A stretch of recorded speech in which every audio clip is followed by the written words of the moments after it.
مجھے ایک صاحب کہنے لگے ایسا عمل بتائیں، کوئی ایسا عمل بتائیں، میں چاہتا ہوں میری 7 نسلوں میں رزق ختم نہ ہو، جو مہنگائی اور حالات اور پریشانیاں میں دیکھ رہا ہوں، کوئی ہے عمل؟ میں کہا بالکل ہے، اور میں نے اس سے کہا کہ یہ میرے پردادا کے پردادا کا عمل ہے، ان کا یہ عمل ہے، میرے پردادا کے پردادا کا عمل، جو ہماری خاندانی یادداشتوں میں یہ لکھا ہوا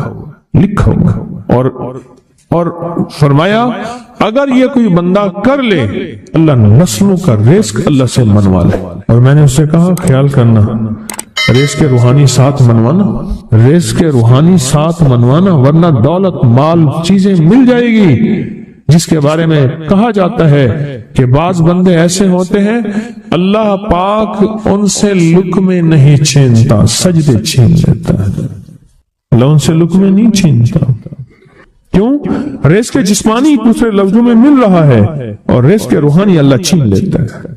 یہ جو آج آپ بیٹھے ہیں تسبیح خانے میں اور میں بیٹھا ہوں، یہ ہم روحانی دسترخوان پہ بیٹھے ہیں، یہ بہت بڑا دسترخوان لگا ہوا ہے، دسترخوان ہے، سنا ہے در یار پہ بڑی دھوم ہے، سنا ہے در یار پہ بڑی دھوم ہے، وہاں عاشقوں کا ہجوم ہے۔ یہ روحانی دسترخوان ہے، میں بھی خود محتاج ہوں، یہ روحانی دسترخوان ہے۔ تو میں نے اس سے عرض کیا کہ ایک دسترخوان نہیں مانگنا، دونوں مانگنا، رزق روحانی بھی، رزق جسمانی تو اس کو بھی ملتا ہے جس کو کلمہ نصیب نہیں ہوا، رزق جسمانی تو اس کو ہی ملتا ہے جس کو کملی والی کی غلامی نصیب نہیں ہوئی، رزق جسمانی تو اس کو ہی ملتا ہے جس کے ماتھے پہ شقاوت لکھی ہے، رزق جسمانی تو اس کو ملتا ہے جو اللہ کا نافرمان ہے، رزق جسمانی تو اس کو ملتا ہے جو اللہ کے وجود کا انکار کرتا ہے، رزق جسمانی تو اس کو ہی ملتا ہے جو آخرت اور قبر کا انکار کرتا ہے، رزق جسمانی تو اس کو ملتا ہے جو جنات اور برزخ کا انکار کرتا ہے، رزق جسمانی تو اس کو ملتا ہے جو خود کملی والی کی نبوت کا انکار کرتا ہے، وہ تو بے بہا لوگ ہیں، ان کو ملتا ہے، پر تجھے بھی صرف رزق جسمانی ملا اور اللہ سے یہ منوا لیا، نہ یہ نہ منوانا، اللہ سے کہنا ہے اللہ رزق روحانی بھی دے اور رزق جسمانی بھی دے، 2 رزق کٹھے عطا فرما، کون سا رزق؟ اور رزق جسمانی بھی دے، کہیں ایسا نہ ہو کہ میری نسلوں میں صرف مال دولت و چیزیں ہوں اور تیرا نام اور تیرے حبیب کا نام نہ ہو، تیرا نام اور تیرے کملی والے کا نام نہ ہو، تیرا نام اور تیرے دوستوں کا نام نہ ہو، تیرا نام اور تیری آل و اصحاب کا نام نہ ہو، کہیں ایسا نہ ہو میں محروم ہو جاؤں، مجھے آل اور محمد اور آل محمد اور اصحاب محمد کی نسبتیں یہ بھی ساتھ عطا کیے رکھ۔ میں نے اس سے کہا کہ 2 چیزیں مانگنا۔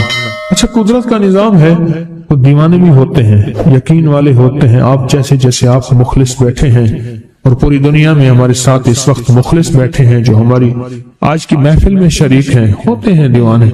مجھ سے کہنے لگا ایک وقت ایک جگہ ہو بہت بہتر، میں نے اس سے کہا، میں نے کہا پھر بھی اگر ایک وقت ایک جگہ میسر نہ بھی ہو تو اگر عمل کسی وقت چوک جائے، عمل کی جگہ چوک جائے، عمل کا وقت چوک جائے، مجبوری میں نہ ہو تو بہتر ہے، پر توجہ نہ چکے، دھیان نہ جائے، استحضار نہ جائے، یقین نہ جائے، اور سچا یقین ہو کہ میرا اللہ خود کہتا ہے یہ مانگنا بھی تو اسی نے دیا ہے نا، جب اس کریم نے مانگنا ہی خود دیا ہے تو عطا بھی خود کرے گا، نہیں خوف نارے جہیم کا کہ کرم ہے مجھ پہ کریم کا، وہ خود عطا کرے گا، اس نے مانگنا دیا دے گا، یقین ہو ایسا ایسا ایسا ایسا، اتنا زبردست یقین ہو، اتنا یقین ہو اللہ کے ملنے پہ اور اللہ کے مانگنے پہ، اتنا یقین ہو کہ گمان اور خیال سے بالا تر یقین ہو، بہت زیادہ یقین۔ یاد رکھیے گا میری بات، میری طرف دیکھتے رہیں، یاد رکھیے گا جس کو ملا ہے یقین کی طاقت میں ملا ہے، اور جس سے چھنا ہے بے یقینی نے اس سے سب کچھ چھین لیا، بے یقینی نے اس سے سب کچھ چھین لیا، جس کو ملا ہے یقین کی طاقت سے ملا ہے، یقین ہو کہ میں کر رہا ہوں اور اللہ مجھے دے گا۔ کہا کہ کیسا یقین ہو؟ کہا جیسے بکری کے تھن دودھ سے بھرے ہوئے اور میں کہوں کہ میرے ہاتھ سے دباؤں گا اور دودھ نکلے گا، اس سے زیادہ یقین۔ اور کہا کس سے زیادہ یقین؟ کہا کہ ایک بڑا نوٹ ہو اور بڑا نوٹ کے اندر جو ہے ایک آنے کی چیز آنی ہے تو میں کہوں گا اس سے تو اس کی نوٹ کے اندر تو ہزاروں آنے ہیں اور میں ایک آنے کی چیز ایک ٹکے کی چیز لوں گا اور میرا کام بن جائے گا، اس سے زیادہ یقین ہو اور اس سے کہیں زیادہ یقین ہو کہ سخت پیاس ہے اور میں پانی کو دیکھوں اور پانی کو دیکھتے ہی مجھے یقین ہو کہ اس سخت پیاس میں میرا پیاس بجھ جائے گی، پیٹ بھر جائے گا، اس سے کہیں زیادہ یقین ہو۔ میں پھر بھی یقین کو نہیں سمجھا سکا، علم بھی محدود ہے، الفاظ بھی میرے پاس محدود ہیں، اس سے کہیں زیادہ یقین ہو، اس سے کہیں زیادہ یقین اور بہت زیادہ یقین۔ کیا خیال ہے؟ آپ چاہیں گے اپنی نسلوں کے لیے بخت، رزق، نصیب اور مقدر منوا لیں؟ میں نے کہا روزانہ 40 منٹ بیٹھ 40 منٹ صبح دوپہر شام جو تیری تنہائی کا وقت ہو کہ یا اللہ دنیا میں ایسی جگہ کوئی کہیں ہوتی، اکیلے بیٹھے رہتے یاد تیری دل نشی ہوتی، اکیلے بیٹھے رہتے یاد تیری دل نشی ہوتی، اور بس صرف ایک بار سورۃ فاتحہ پڑھا اور اس کے بعد ایاک نعبد و ایاک نستعین کو دوہرا۔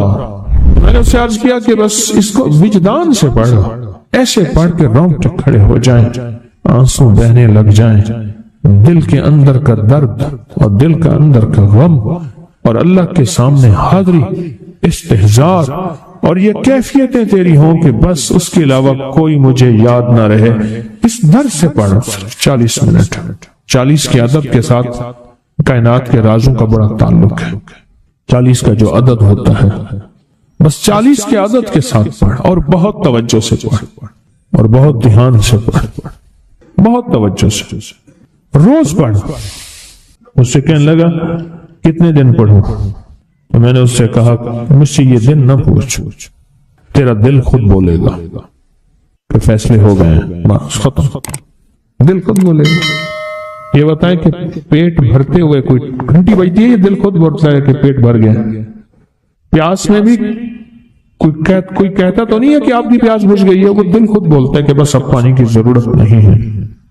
نیند سے دل بھر جائے تو بس دل بولے بس اب سو لیا، وہ اٹھیں۔ اسی طرح دل خود بولے، دل خود بولے اور دل اندر بولے، دل اندر بولے کہ اللہ پاک جل شانہ نے نسلوں کے لیے اس کی عزت دولت برکت کے فیصلے کر دی، بس دل بولے۔ کتنے دیر کر؟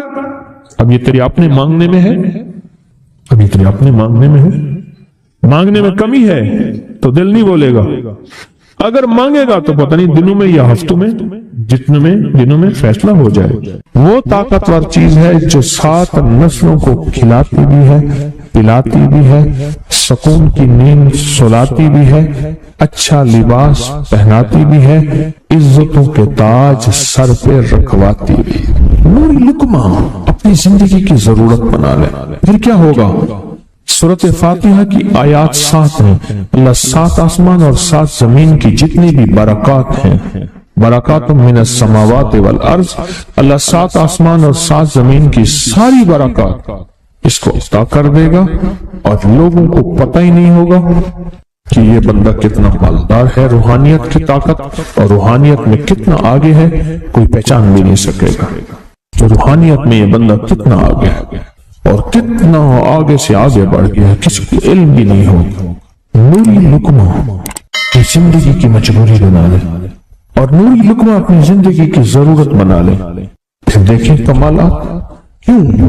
فرمایا جو سارے قرآن میں ہے، جو سارے قرآن میں ہے، جو سارے قرآن میں ہے، آنکھیں کھل جائیں۔ یہ سورۃ فاتحہ نماز کھانے کے دوران پڑھنے والا یہ اہل نظر میں ہے، اس کی نظر وسیع ہو جاتی ہے، یہ اہل کشف ہوتے ہیں، ان کی دل کی آنکھیں کھل جاتی ہیں، یہ فرشتوں کو دیکھتے ہیں، یہ انسانوں کے دلوں میں جھانک لیتے ہیں، یہ کائنات کے راز پڑھ لیتے ہیں، کائنات کے راز پڑھ لیتے ہیں۔ اللہ پاک ان کے سامنے جنات آنکھوں سے دکھاتا ہے، حتیٰ کہ یہاں تک کہ اللہ قبر کے راز بھی ان کے اوپر کھول دیتے ہیں۔ نوری لقمے کا اثر یہ ہے دل کی آنکھیں کھل جاتی ہیں، دل کی آنکھیں کھل جاتی ہیں، دل کی آنکھیں کھل جاتی ہیں۔ یہ نور لقمے کی تاثیر ہے۔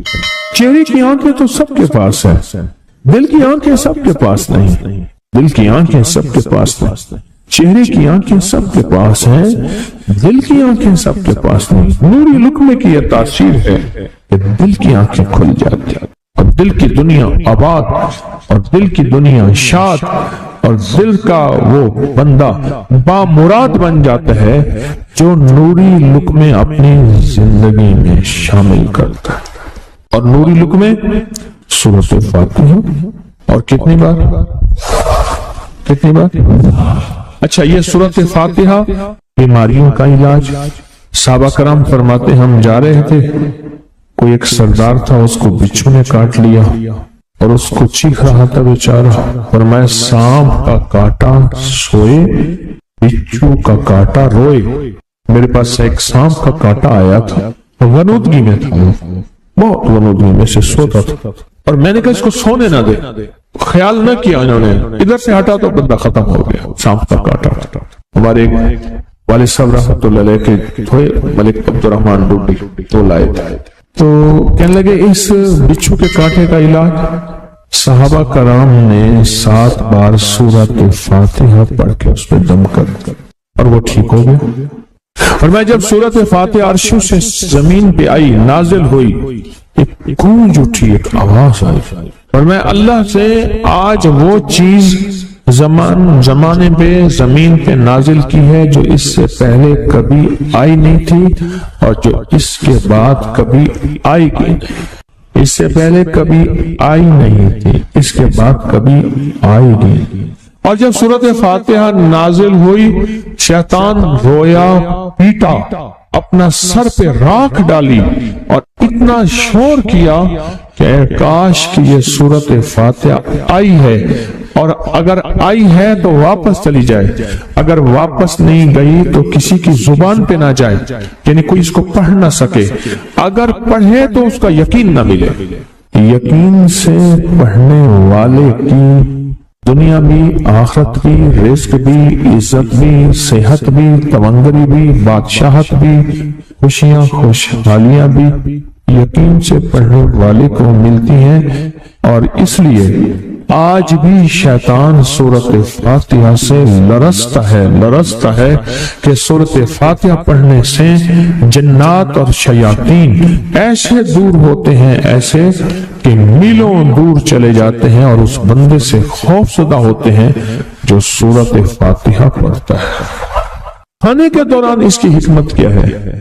انسان کھانے کے دوران مشغول ہوتا ہے، کھانے کی لذتوں میں کھویا ہوا ہوتا ہے، اور اگر بھوک بہت زیادہ ہو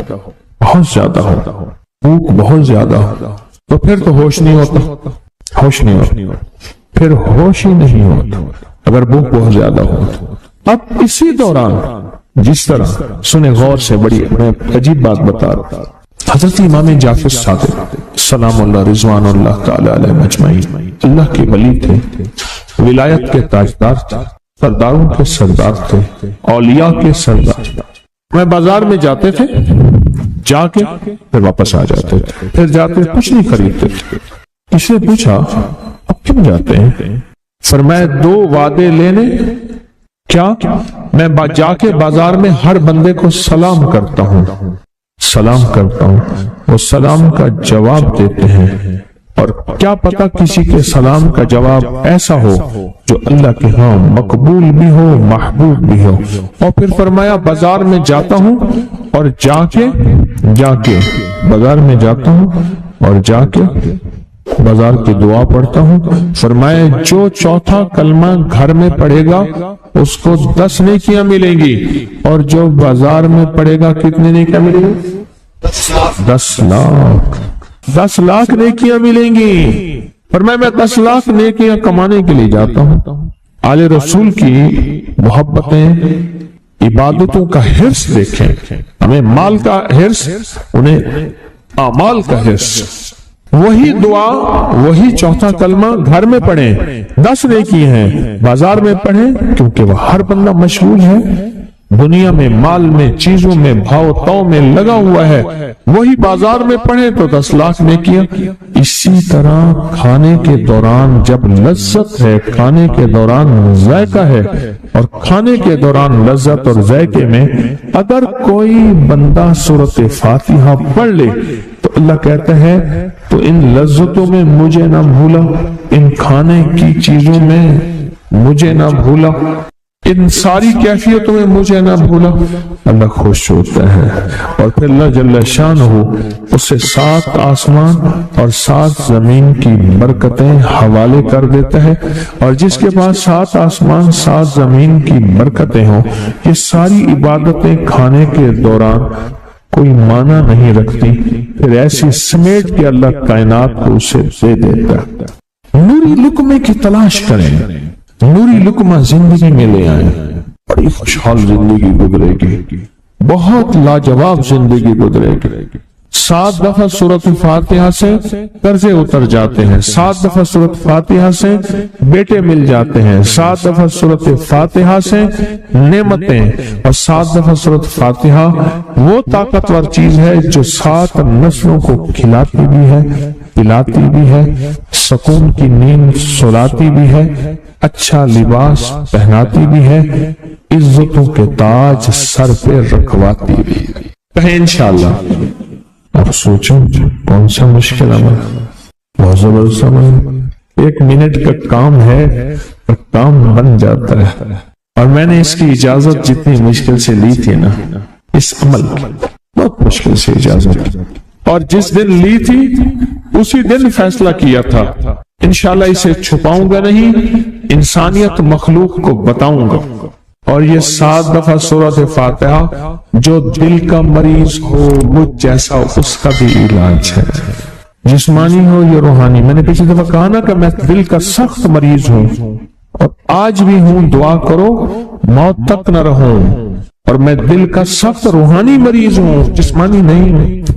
میری پچھلی دفعہ کی وجہ سے پوری دنیا میں کوہرام مچا ہوا ہے کہ بابا گیا، جانا تو ہے، جانا تو لازم ہے۔ پچھلی دفعہ میں نے وہ کہہ دیا کہ میں دل کا سخت مریض ہوں، میرے لیے دعا کرو، وہ یہ مریض ہوں، روحانی مریض ہوں، روحانی مریض ہوں۔ یہ بیماری جو دل کی بیماری ہے نا، اس کا بھی علاج ہے، روحانی ہے یا جسمانی۔ جیسے میں دل کی روحانی بیماریوں کے بارے میں نے آپ کو کہا، میں سخت مریض ہوں دل کا، اللہ کرے اس کا مرض کا علاج ہو جائے۔ تو کھانا کھاتے ہوئے میرے دل کے لیے بھی آپ دعا کریں گے کہ اللہ بھی میرے دل کو ٹھیک کر دے، اللہ بھی ٹھیک کر دے۔ آپ مجھے بزرگ سمجھتے رہے اور اندر سے کام کھوکھلا ہو، یہ دل کی روحانی بیماریوں کا بھی علاج ہے، اور یہ جسم کی اور دل کی جسمانی بیماریوں کا بھی علاج ہے۔ یہ صحت مندی کا راز ہے، سورۃ فاتحہ ہے بابا، سورۃ فاتحہ، سورۃ فاتحہ۔ جو بندہ سورۃ فاتحہ پڑھتا ہے ایک بار اللہ جل شانہ ان 7 آیات کی تاثیر اور طاقت اسے عطا فرماتے ہیں، اور 7 سمندروں میں جو غذا، رزق، طاقت اور قوت اللہ نے رکھی ہے اس کا حصہ اس بندے کو دیتے ہیں جو صرف ایک بار سورۃ فاتحہ پڑھتا ہے۔